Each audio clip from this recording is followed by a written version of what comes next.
Hello, today we're talking with Greg Grootendorst. He's the Deputy Executive Director of the Hampton Roads Planning District Commission and longtime senior economist. Greg is one of the experts when it comes to how the Hampton Roads economy will perform. What we want to do today is chat with him about his projections for the Hampton Roads economy over the next 18 months and juxtapose that with what it means as York County prepares its operating budget during that same time period. I know you'll be interested in what Greg has to say, just as I will and the Board of Supervisors. So Greg, recently I saw you make a presentation about your forecast for the Hampton Roads economy over the next year, maybe 18 months. Why don't you give us the high level, and I know you got to start by saying forecasts from economists aren't worth very much, but nevertheless, tell us what you're thinking. Yeah, essentially looking at the landscape, I mean, forecasts by economists are notoriously wrong. And so looking at the current landscape, what we can see is for the national economy, we're expecting a slowdown. We're starting to see the slowdown. In 2022, the first 2 quarters of 2022, we saw negative GDP growth national scale, but the employment was incredibly strong nationally. Now we're seeing the national employment numbers come down a little bit, and so that's disconcerting. The first 2 quarters of 2023 are likely to be very slow, very soft, and that of course plays into the Hampton Roads economy as well. So what we're looking, when we're looking into 2023, what we're looking at for Hampton Roads is pretty much the same as 2022. There have been some bright spots certainly in Hampton Roads. The port's done extremely well in 2021, did even better in 2022, but the port is going strong. We're one of the few regions in the U.S. where we've seen tourism do well, continue to do well, so that's a bright spot for the region economy, and we expect the same in 2023. And then just in general with the defense contracts have been up in Hampton Roads over the past couple of years. If all goes well, federal level, and we can continue seeing those defense contracts strong, then we expect Hampton Roads to do about as well in 2023 as it did in 2022, should nothing change. So one of the things that we've certainly learned over the years in Hampton Roads is there's a certain pattern when the economy starts to slow that Hampton Roads often shows a little resiliency on the front end of an economic slowdown because of federal spending. And it was interesting, the point that you certainly made, but just make sure everyone understands, the 3 pillars of the Hampton Roads economy are the port, tourism, and federal government spending. Correct. And so right at this moment, all 3 of those key aspects are doing better than okay, I guess. They are. The one thing that's a little bit strange right now is we see defense contracts up, but the military are not hitting their recruiting numbers, and military personnel are very important to the region. We don't have the numbers on it yet, but I suspect that because federal government can't hit its recruiting number with the military, we're going to see declines in military personnel. It's not because we don't have the money. It's not because we don't want the people. It's just tough to get the people into those positions, and for Hampton Roads, that can be an issue. A drag on the consumer economy, certainly, and I guess the military is like all the other major employers, having trouble finding the people they need to do their job. The government's in a difficult spot there typically. The private sector can respond when we see wage bumps. It's more difficult for the government to respond and start paying people, an extra 15-20% because that's what the market demands. And government just can't respond like the private sector, and that's especially true of the military. When you have people at an established pay rate, you can't just jump pay rates, so that'll be difficult. So when we prepare our budget and we talk to the Board of Supervisors and we get citizen input, one of the challenges is, pointing out that you're making a plan for things that aren't going to happen for maybe a year, and so you're necessarily making educated guesses. like to play a little bit of a game with you for a minute, and let's talk about the upsides and the downsides looking out over the Hampton Roads regional economy, let's say the next 12 or 18 months. So if I was going to ask for a best case, worst case scenario for Hampton Roads, give me the two bookends of how you would see that over the next, say, 18 months. Well, it's tough. I mean, I think on the positive side, like I said, I think we have strong momentum coming into this current year with the pillars of the economy. We have a high quality of life, relatively low cost of living in some cases. So those things certainly help us out. You know, we're a good place to live. We have a lot going on for us. We're not extremely expensive. I know people can't stand, they always think transportation is a problem, but we're better off here than elsewhere. And so, you know, this is a fantastic place to live. There's a high quality of life. And our major sectors are doing well. And like you said before, you know, typically when we see the national economy soften, Hampton Roads kind of pushes ahead a little bit and we do better. And I think that's just what we see right now with the momentum that we have, with how the economy is playing out. We're in a stronger position moving forward, you know, at least for the next 12 months. So last year in my budget message, I played economist and warned that there could be sort of a black swan event related to the Russian invasion of Ukraine. I assume what happens with that whole war is still one of the potential downsides thinking about our economy. And I've got to be a little bit concerned about all the rhetoric coming out of Washington about a debt ceiling fight. How could that affect the Hampton Roads economy and York County's budget? Well, you know, if we look back to what happened in 2011, where we really, you know, we had this debt ceiling fight before, and this, I almost want to put concern about federal budgets, that all that money being spent in Hampton Roads. All that money, absolutely. You know, there should be a concern about federal budgets. Sometimes the timing of this and the way things happen makes it rather difficult to accept. So now we're in a period up until probably June where, you know, extraordinary measures can be put in place to pay the debts that we already have. So this is the strange thing. It's not limiting what you're spending. It's actually limiting who you're paying back for what you've already spent. So this is not budget, this is actually just talking about paying your bills.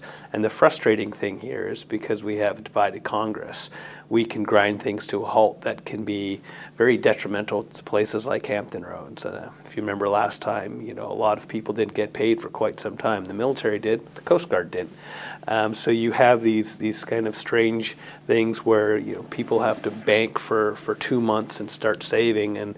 And I would imagine that people who've been through this before are already, you know, tightening their wallet and saving up in case we come up to this again by June when we no longer have the funds to pay, if this becomes a political football. So the disconcerting thing further out is that the budget deficit is real. The federal debt is real, and we continuously spend a lot more than we bring in. And it's, you know, it's not one party or the other.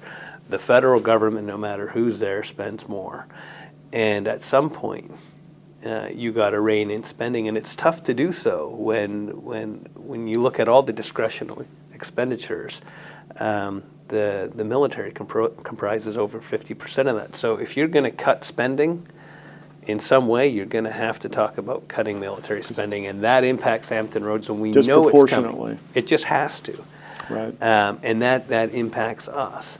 So with what's happening in Russia and the Ukraine, as terrible as that is, when you look at how that impacts Hampton Roads, that's difficult. Where is the military going to use scarce resources to invest in what's needed over there?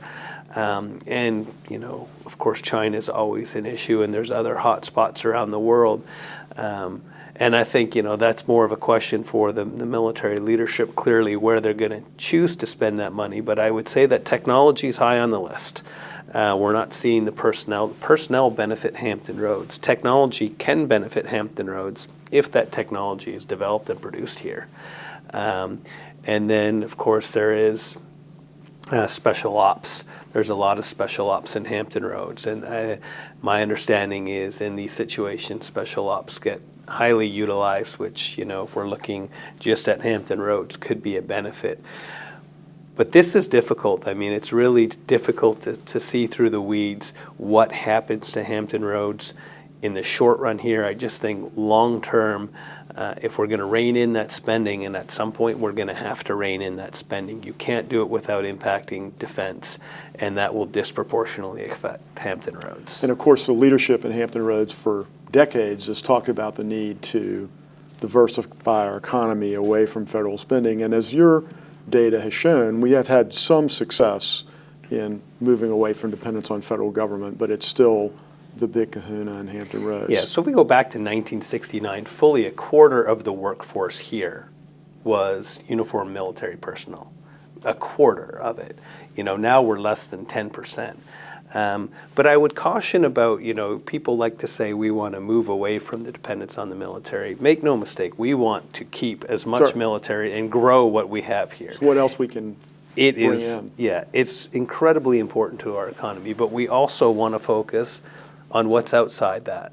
And we want to grow what's outside that. So we want to do both. We want to grow defense, we want to grow the military, we want to grow contracting, but we want to really look to push the private sector and say, what other opportunities are there for us to grow the economy in a healthy way?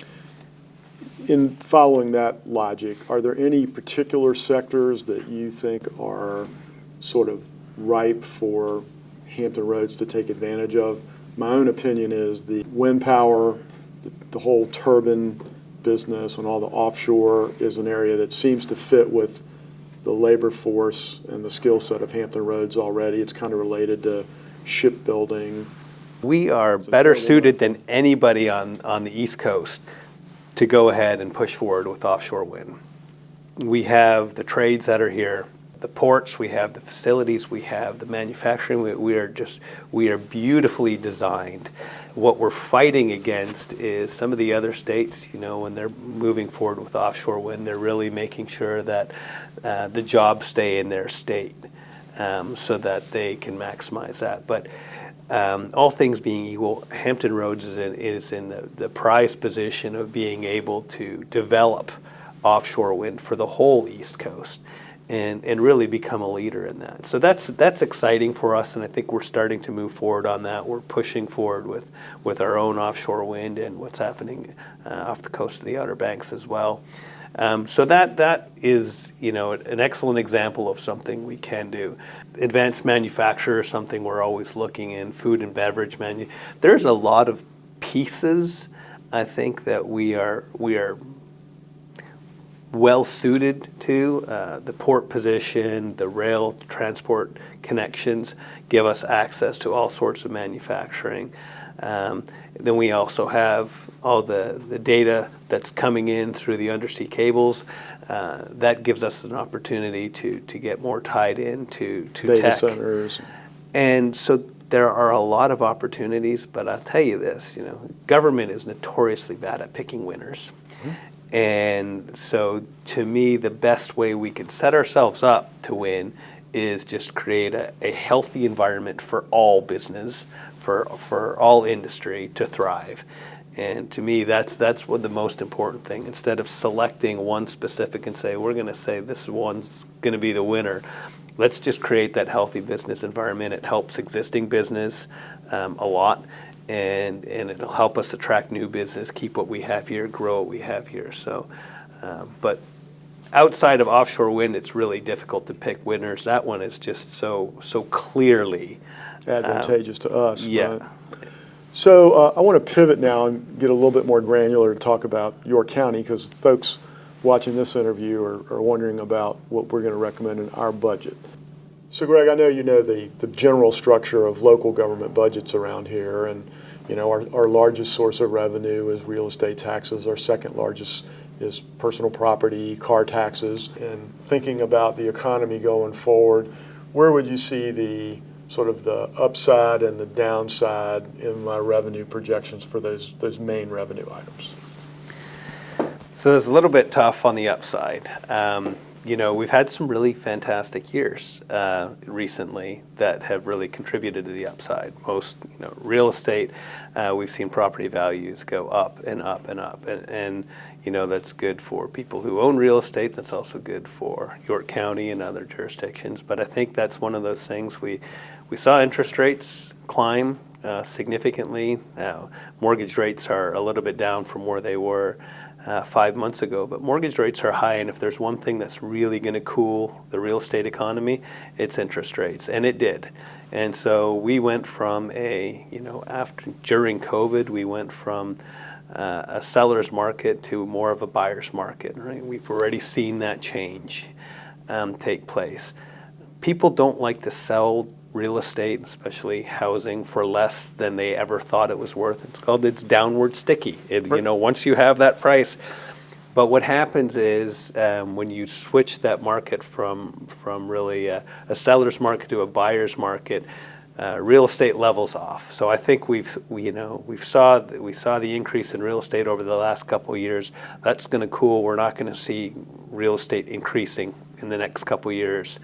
It's leveling off, and it'll probably stay there. So in terms of how that impacts local governments, I think you're not going to see the bumps that you did, the jumps in revenue there, but you're still at a higher rate than you were a couple of years ago. Well, before you move on from real estate, in our specific case, and I realize I can't expect you to know this level of detail about our budget, but what we noticed when we had our last reassessment, we have a biannual reassessment, is that our assessments were very conservative.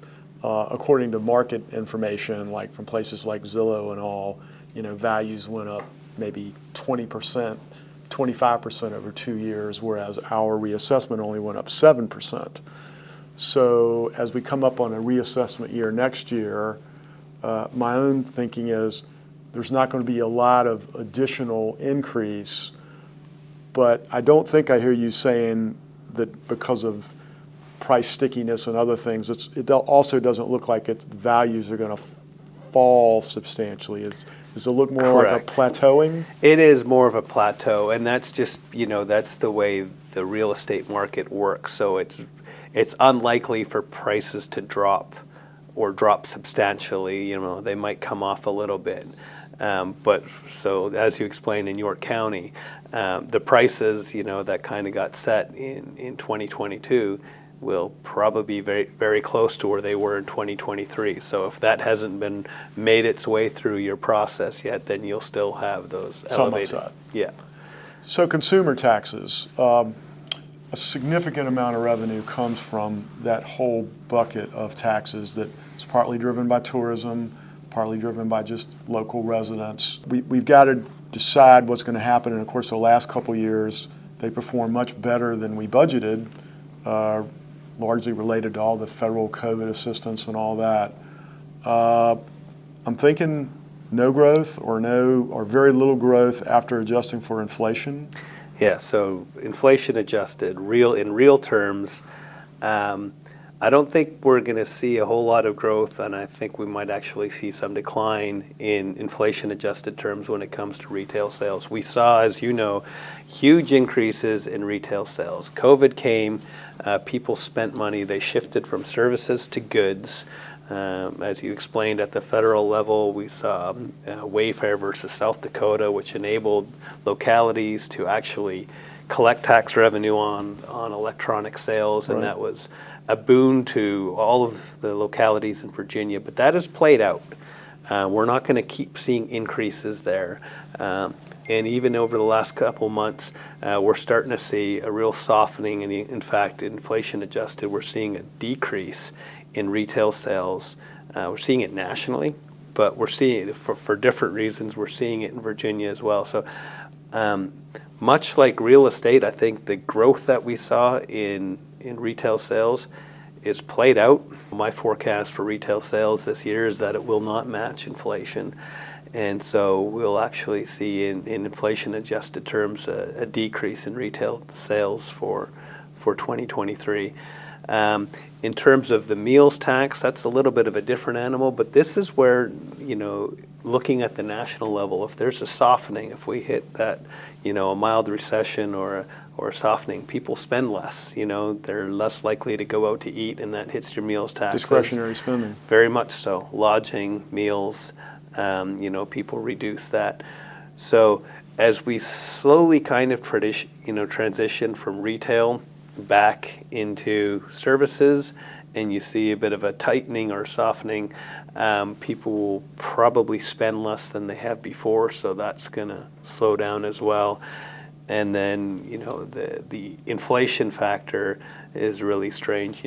Prices are jumping all around now. People talking a lot about how expensive eggs are, and that's kind of a different thing. But if you look at how much prices went up on used cars in 2021, it was a huge jump. And of course, for personal property tax, that's significant because, it holds value there. But in 2022, we saw a huge decline in the value of used cars, which now will factor back into, right. Personal property taxes. So there's going to be, I think, some fluctuations there, more of a normalization and I don't know that we get back to normal, but you'll see prices coming down on some things that had really high inflation. A lot of the big jumps that we saw in inflation are temporary. When they're the hugely significant ones, but overall inflation, that's not temporary. That's up. It went up by 8% in 2022, and that's difficult. And your projection, I think, is for maybe 4.5% in 23? Yeah, 3.9%, 4%, right around, essentially half. Okay. So just talking about inflation, one of the challenges in local government budgeting, 25 years ago, we would naturally think about an inflation factor. And over the last decade, we've really gotten away from that. Yeah. We just really haven't even thought about it.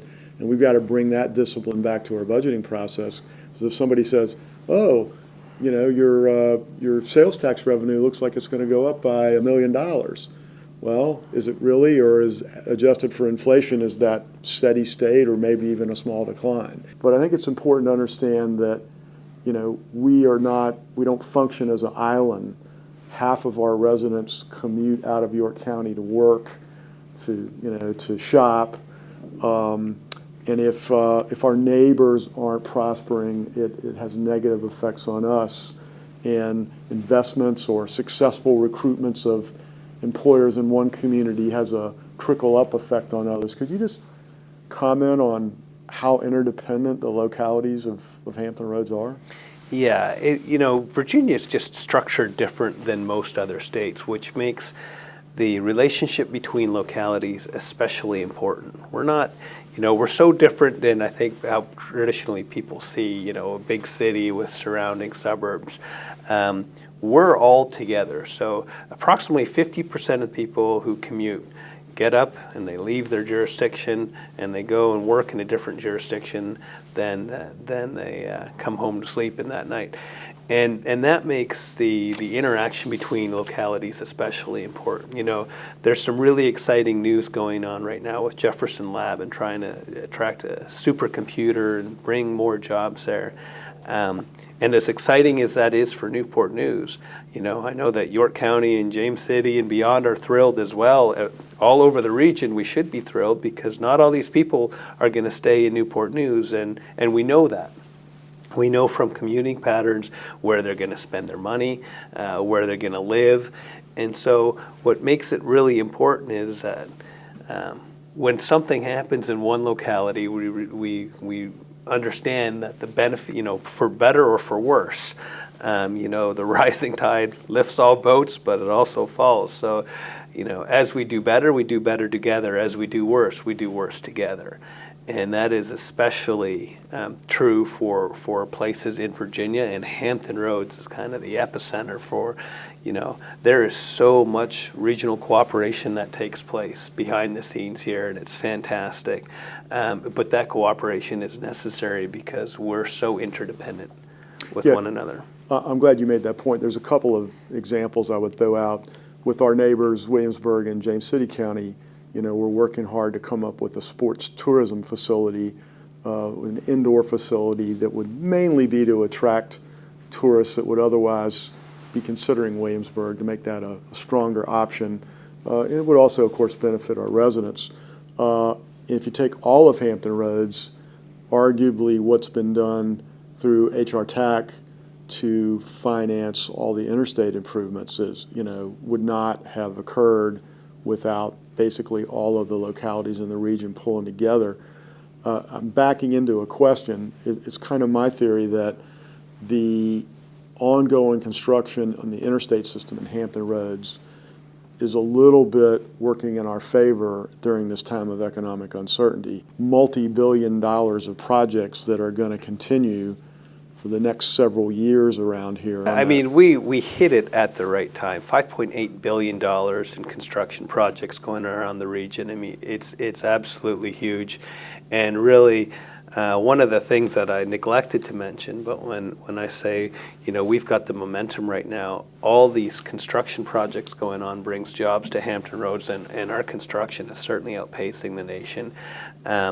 And a lot of this stuff was bought in before we saw the elevated prices too. So we're getting it done, and we're getting it done for value.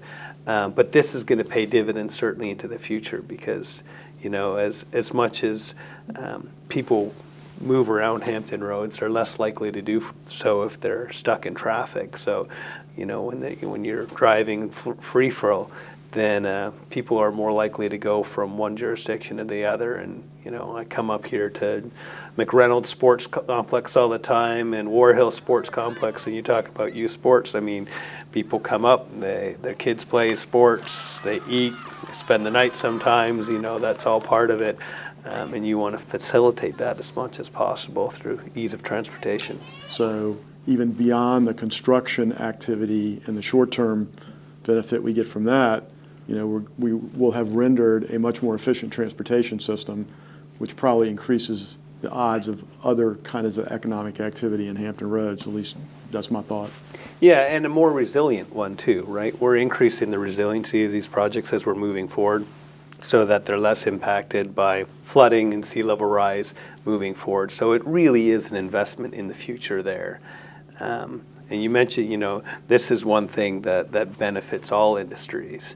But, to your point earlier about working with Williamsburg and James City County, one of the things that we could do better on too is just marketing this region in the tourism aspect.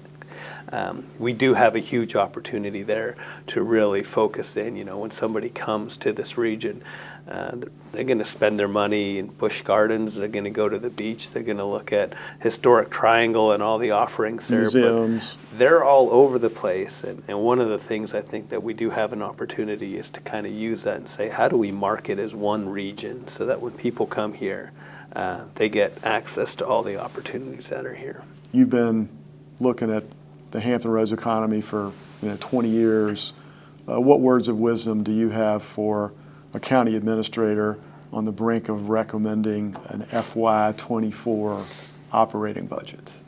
So I would just say that the last couple of years revenues have been strong, and the reasons they've been strong, related to a number of factors. That strength, I think, in terms of revenue generation has kind of tapped out, like I alluded to earlier. Moving forward, I think we're going to be fighting inflation. We're still fighting inflation.